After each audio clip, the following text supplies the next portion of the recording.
नमस्कार विद्यार्थी मित्रांनो, इग्नाइट पोलीस भरती या यूट्यूब चॅनलवर मी सागर हंगे आपणा सर्वांचं मनपूर्वक स्वागत करतो।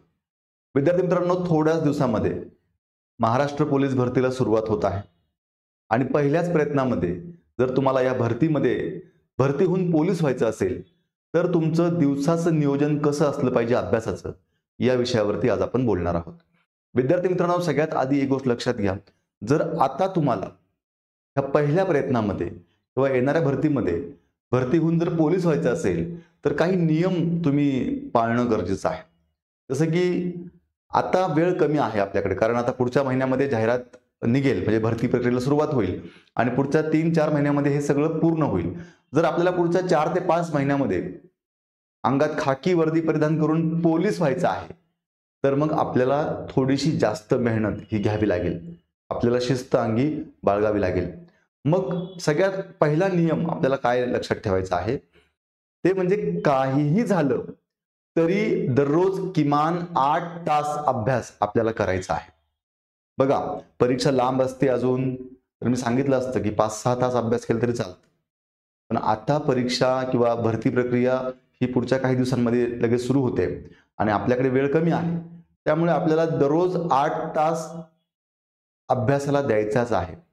जसा कुठलाही कामगार कंपनीमध्ये 8 तास काम करतो तेव्हा त्याला त्याचा दिवसाचा रोज मिळतो, तसं आपण स्वतःला जर विद्यार्थी म्हणून घेतोय, आपण स्वतःला जर पोलीस भरतीचे विद्यार्थी म्हणून घेतोय तर मग आपला हा नियम आपला सुद्धा असला पाहिजे की दररोज 8 तास आपल्याला अभ्यास हा करायचाच आहे। हा पहिला नियम लक्षात घ्या, ठीक आहे। आणि दुसरा नियम, सगळ्यात महत्त्वाची गोष्ट, आधी आपल्याला ग्राउंड द्यायचं आहे, नंतर लेखी परीक्षा आहे। मग ग्राउंड मध्ये सुद्धा आपल्याला चांगला स्कोर येणं गरजेचं आहे। मग ग्राउंड साठी तुम्ही आता सुरुवातीला किमान 2 तास वेळ दिला पाहिजे। सकाळी पहाटे लवकर दिला तर चांगलंच आहे किंवा संध्याकाळच्या वेळेला दिला तरी चाललं, पण दररोज 2 तास तुम्हाला ग्राउंड हे आता करायचं आहे। त्याच्यावर पण थोडंसं बोलतो मी, आधी लक्षात घ्या, पोलीस भरतीच्या अनुषंगानं हे 3 टप्पे खूप महत्त्वाचे आहेत। सगळ्यात आधी तुम्हाला ग्राउंड द्यायचं आहे, त्यानंतर तुम्हाला लेखी परीक्षा द्यायची आहे आणि त्यानंतर मग तुमचे कागदपत्र तपासणी आणि मेडिकल हा तिसरा टप्पा असतो। सगळ्यात महत्त्वाची गोष्ट, ग्राउंड मध्ये काय आहे लक्षात घ्या, तर बघा 1600 मीटर धावायचं आहे। आता हे पुरुषांबद्दल बोलतोय आपण ना, मुलांबद्दल 1600 मीटर धावायचं आहे 5.10 मिनिटामध्ये, त्यासाठी 20 मार्क असणार आहेत। 100 मीटर धावायचं आहे 11.50 सेकंदामध्ये, त्यासाठी 15 गुण असणार आहेत। आणि गोळा फेकायचा आहे 8.5 मीटर, जवळपास 7.25 किलोचा, 15 गुण त्यासाठी असणार आहेत। ठीक, हे 3च इव्हेंट आपल्याला आहेत, त्यामुळे ह्या 3 इव्हेंटची चांगली प्रॅक्टिस करणं खूप गरजेचं आहे। तर महिला उमेदवारांच्या बाबतीमध्ये बघा, 800 मीटर धावायचं आहे 2 मिनिट 50 सेकंदामध्ये, त्यासाठी 20 मार्क आहेत। त्यानंतर 100 मीटर धावायचं आहे 14 सेकंदामध्ये, त्यासाठी 15 मार्क आहेत। आणि गोळा फेकायचा आहे 4 किलोचा 6 मीटर, त्यासाठी 15 मार्क आहेत।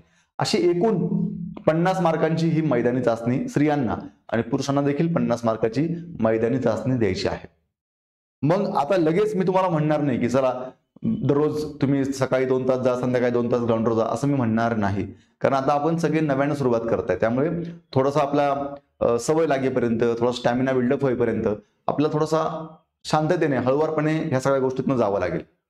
एकदम उद्या जाऊन तुम्ही ग्राउंडवरती 2 तास 4 तास व्यायाम केला तर परवा दिवशी कदाचित तुमची तब्येत बिघडू शकते किंवा तुमचं अंग इतकं दुखेल की तुम्ही परत उठणारच नाही। म्हणून सुरुवातीला आपल्या शरीराला सवय लावण्यासाठी आपल्याला किमान 2 तासापासून आपल्याला सुरुवात करायची आहे। आणि जेव्हा मग पोलीस भरतीची जाहिरात निघेल तेव्हा मात्र आपल्याला प्राधान्यानं 2 तास हे आधी ग्राउंड करायचं आहे। नंतर मग अभ्यासातला एखादा तास आपण कमी केला तरी चालेल, पण 2 तास सकाळी आणि 2 तास संध्याकाळी आपल्याला असे किमान 4 तास, 3.5 ते 4 तास आपल्याला ग्राउंडसाठी हे द्यावे लागतील। ठीक आहे, चला मग आता आपण लेखी परीक्षेबद्दल बोलतोय आज। जर आपल्याला पहिल्याच प्रयत्नामध्ये पोलीस व्हायचं आहे तर आपलं डेली रुटीन किंवा डेली अभ्यासाचं प्लॅनिंग कसं असलं पाहिजे या अनुषंगाने आपण बोलतोय। बघा विद्यार्थी मित्रांनो, या ठिकाणी लेखी परीक्षेमध्ये तुम्हाला 4 विषय असणार आहेत। सगळ्यात आधी तुम्हाला मराठी व्याकरण आहे, 25 प्रश्न 25 मार्कांसाठी, अंकगणित आहे 25 प्रश्न 25 मार्कांसाठी, बुद्धिमापन चाचणी आहे 25 प्रश्न 25 मार्कांसाठी आणि सामान्य ज्ञान आहे 25 प्रश्न 25 मार्कांसाठी। असा एकूण 100 प्रश्न आहे 100 मार्कांसाठी आणि हा पेपर सोडवायला तुम्हाला वेळ मिळतो 90 मिनिटं, अर्थात 1.5 तास वेळ तुम्हाला मिळणार आहे. लिहायचं काहीच नाहीये. एक प्रश्न आहे, खाली 4 पर्याय आहे, योग्य पर्याय फक्त आपल्याला गोल करायचा आहे. ठीक आहे. मग आता पोलीस भरतीच्या अनुषंगाने सगळ्यात महत्वाची गोष्ट लक्षात घ्या. लेखी परीक्षेमध्ये तुमचं टार्गेट किती असलं पाहिजे. जर तुम्हाला भरती व्हायचंय तर बघा, किमान हे 80च्या पुढे आपण 80 प्लस आपल्याला असले पाहिजे. 80 प्लस मार्क आपल्याला असले पाहिजे. म्हणजेच एकंदरीत 80 पेक्षा जास्त प्रश्न आपल्याला हे बरोबर जमले पाहिजे. आता तुम्ही म्हणाल सर एवढे प्रश्न येतात बरोबर? हो येतात.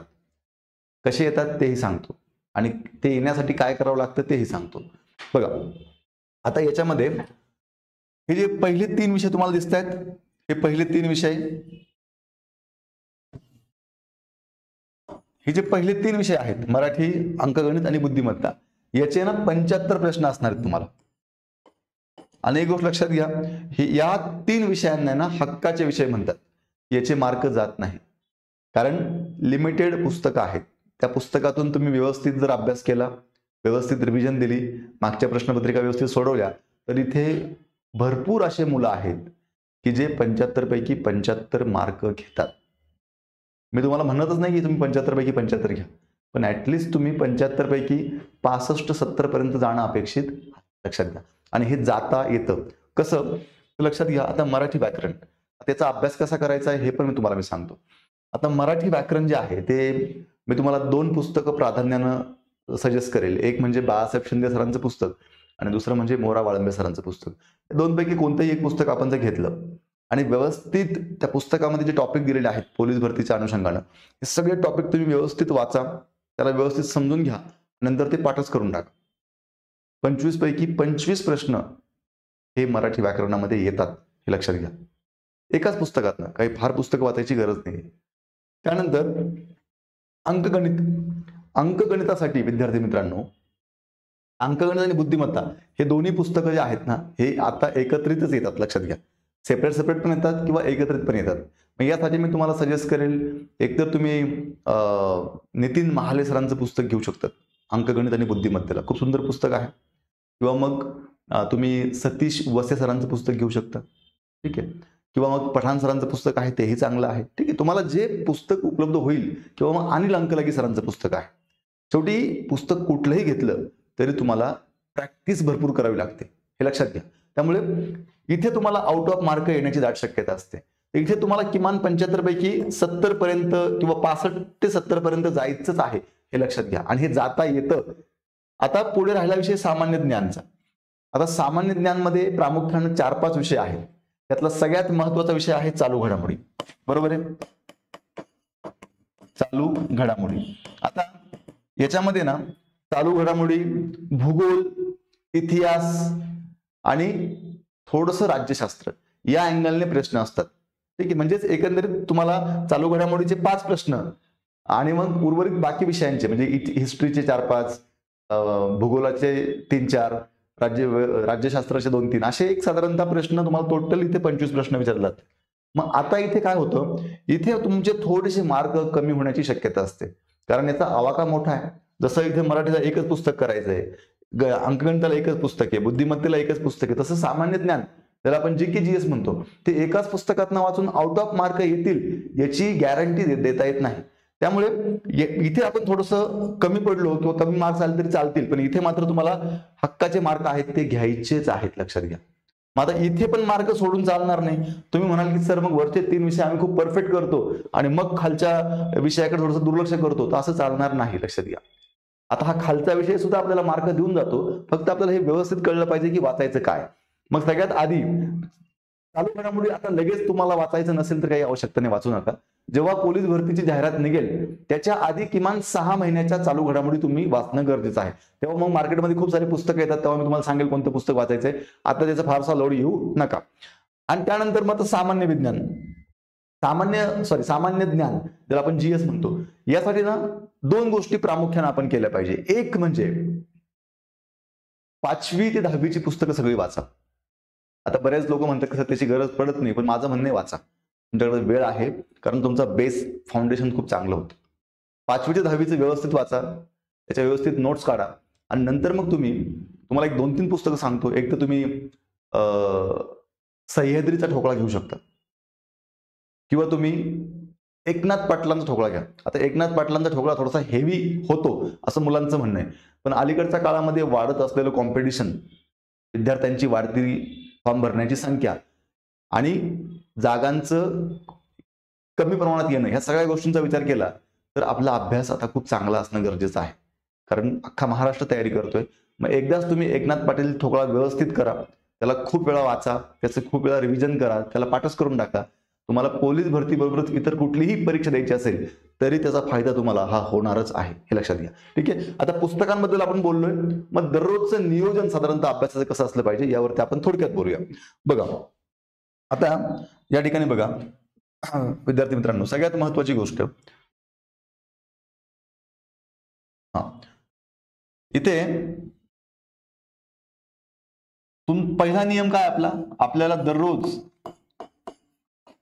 8 तास अभ्यास करायचा आहे. 8 तास अभ्यास, हा नियम लक्षातच ठेवा बरं का. आता याच्यामध्ये असं होऊ शकतं एखाद दिवशी नाही झाला 8 तास, 5 तास झाला, 4 तास झाला, होऊ शकतं, त्याला काही प्रॉब्लेम नाही. पण सरासरी आपला दररोजचा अभ्यास हा किमान 8 तास झाला पाहिजे, हे नीट लक्षात ठेवा. मग आता आपल्याला करायचं काय तर लक्षात घ्या. सगळ्यात आधी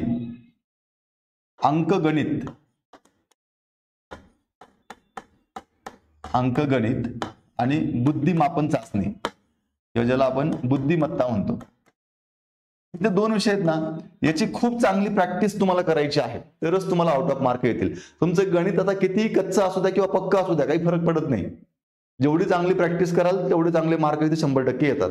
मग तुम्हाला दररोज 3 तास हे तुम्हाला अंकगणित आणि बुद्धिमत्ता या विषयाला द्यायचेच आहे, लक्षात घ्या. मग कसे द्या, 1 तास अंकगणित करा, 2 तास बुद्धिमत्ता करा, किंवा 1.5 तास वेळ द्या, तुम्हाला जसं कम्फर्टेबल आहे त्या पद्धतीने.